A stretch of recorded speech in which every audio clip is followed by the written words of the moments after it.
isang miyembro ng communist terrorist group ang tuluyan ng nagbalik loob sa pamahalaan sa San Jose City, Nueva Ecija. Sa tulong ng mga otoridad, pinili ng dating rebelde na isuko ang kanyang armas at magbagong buhay bilang bahagi ng isinusulong na programang pangkapayapaan ng gobyerno. Ang buong detalye ng balita ni Patrolwoman Janice Bulahaw. Voluntaryong nagbalik loob sa pamahalaan ang isang dating miyembro ng Communist Terrorist Group sa pamamagitan ng 2nd Provincial Mobile Force Company ng Nueva Ecija Police Provincial Office sa isinagawang aktibidad sa Barangay San Juan, San Jose City, Nueva Ecija.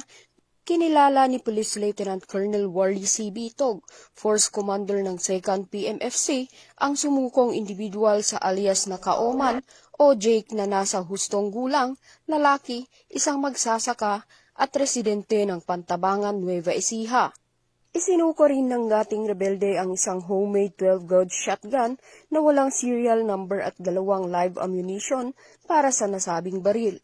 Ang kaniyang pagbabalik loob ay isinagawa sa pangunguna ni Police Captain Virgilio S. Bagayas, Operation PCO, katuwang ang iba't ibang station unit ng Nueva Ecija.